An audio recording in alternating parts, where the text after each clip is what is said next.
Right now on the upside, it looks like a scene out of Yellowstone. Meet the real-life wranglers who rode to the rescue. Plus, speaking of riding, what is this guy doing on a lawnmower rolling down the highway?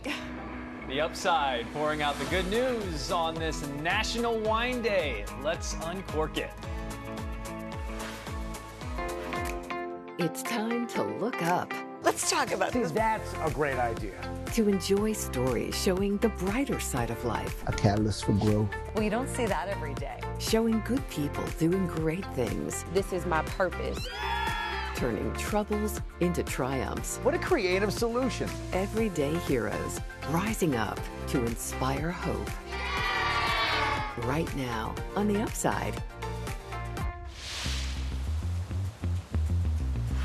All right, here's a story of a home you know. It housed the Brady Bunch, at least in theory, and now it's for sale for $5.5 million. A few years back, HGTV bought the North Hollywood property for $3.5 million, then renovated it on the show A Very Brady Renovation. The house needed it because back in the 70s, producers only used exterior shots for the show. Well, $2 million in renovations later, it's a spitting image, complete with a Jack and Jill bathroom shared by 2 bedrooms where you can cram 6 kids. That's amazing. I wonder if it's going to be on Airbnb so people can go rent it, or there you go. They want a whole Brady Bunch family to just move on in.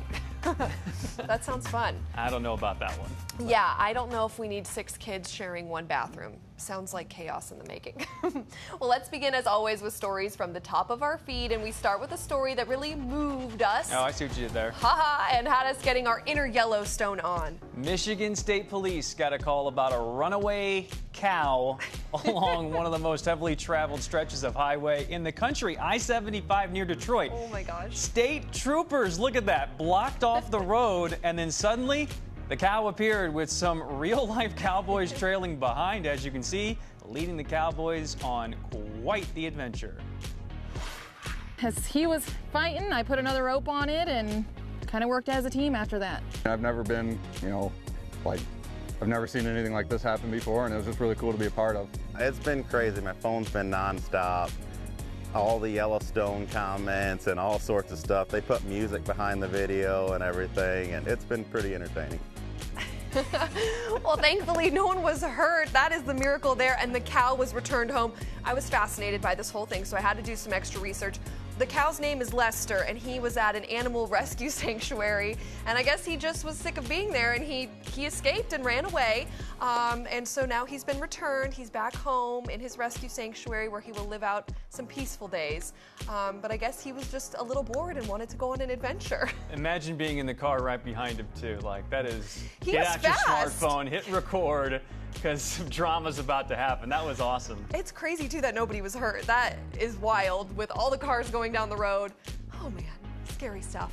Well, from cows on the highway to robots on the road, this next story shows we may be getting a little closer to that Jetson kind of life. Ooh, yes, Uber announcing a partnership that would allow riders to schedule rides in Waymo robo-taxis. Now, Waymo makes autonomous driving technology, meaning their vehicles do not have human drivers at the wheel. The companies say later this year, Uber customers in Phoenix, Arizona will be able to hail a ride and choose a robo-taxi for food delivery from Uber's app. Would you do it? I don't know if I'm ready for that. I think that's a little scary. I don't know if the technology is as reliable. I would let it bring me some pizza, some Uber Eats. We'll say yes to that. Would you jump in? But you're not going to get in the back seat. I don't think so. I don't know. I don't trust the robots just yet. Not yet. We're not there yet, but they're coming, folks. They are, which will be cool someday, but I just feel like it's still a little new. Would you do it? I would do it if I was not the guinea pig. Okay. You know, I'm just like you. I want to see the safety stuff first. It is a little scary. Now to a story that proves one of our mottos here on the Upside. Amazing things happen when you start with yes. A Cincinnati couple was given the opportunity to become foster parents. They said yes 146 times. Incredible. Joyce and Rick Friesen are parents of 8, 7 of their own, plus a foster baby they adopted.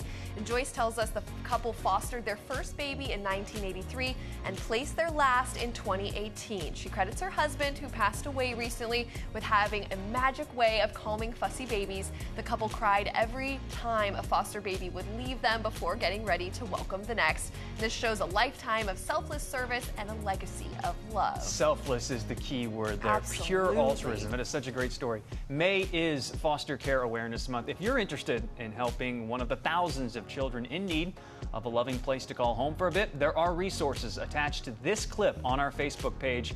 Just search Upside News.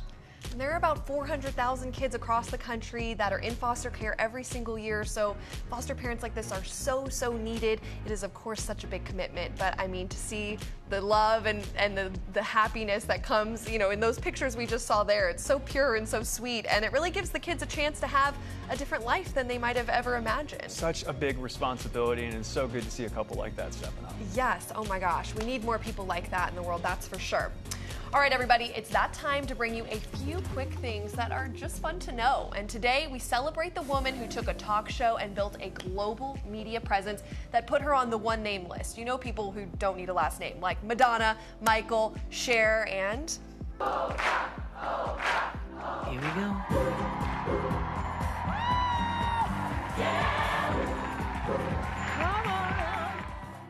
Oh my gosh, gotta love her. That's right, Oprah. On this day in 2011, Oprah ended her run as the undisputed queen of TV. She did the show for 25 seasons and helped move the genre from a tabloidish format toward covering broader topics that families faced. While many of us know Oprah for her talk show, she's also an Oscar-nominated actress. It's fun to know she got the nomination for her role in The Color Purple before her talk show went national.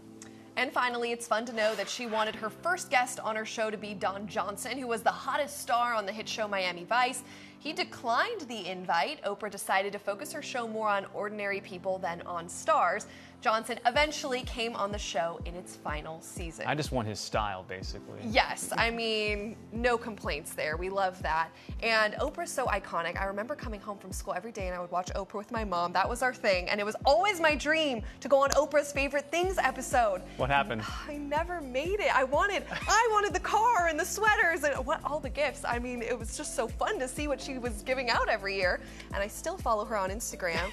And, you know, she gives her recommendations now. It's not as exciting where she's throwing things out to people in the crowd, but I still love her. And she also got her start in our industry as a reporter and an anchor. It shows you how she was so skilled with giving interviews. Yes. Of course, everybody knows the Harry and Meghan interview. Oh, so good. Flexing her reporter skills right there. Absolutely. No, she continues. She doesn't need the talk show anymore. She's still, you know, has such an influence and a voice. And there's a rumor, emphasis on rumor, Okay. that California's Senate seat might open up. So the political aspirations, big time rumor. She has not said anything. Okay, you but heard it go here Google first, it. everybody. Go Google if you want to get into that, sip some of that tea, so to speak. Okay, love it. Oprah for president, here we go.